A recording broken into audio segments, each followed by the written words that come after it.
Sanjay said, having spoken thus, Arjun, chastiser of enemy, told Krishna, Govind, I shall not fight, and fell silent.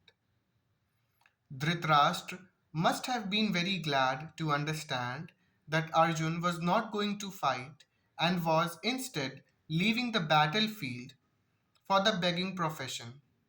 But Sanjay disappointed him again in relating that Arjun was competent to kill his enemies. Although Arjun was, for the time being, overwhelmed with false grief due to family affection, he surrendered unto Krishna, the supreme spiritual master, as a disciple.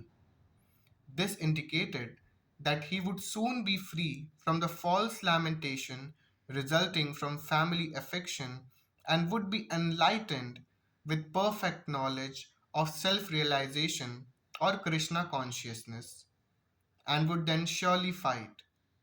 Thus, Dhritarashtra's joy would be frustrated since Arjun would be enlightened by Krishna and would fight to the end.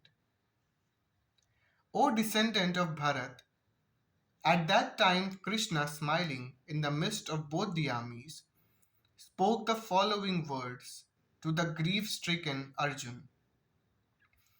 The talk was going on between intimate friends, namely the Rishikesha and the Gudakesha. As friends, both of them were on the same level, but one of them voluntarily became a student of the other.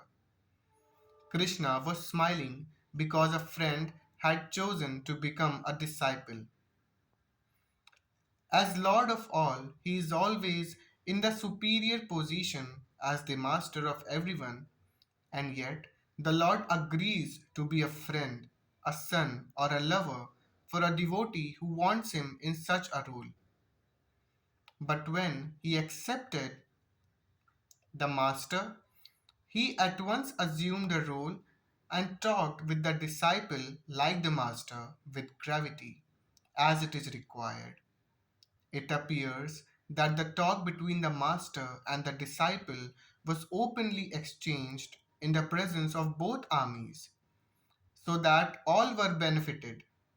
So the talks of Bhagavad Gita are not for any particular person, society, or community, but they are all for friends, enemies, and is equally entitled to hear them.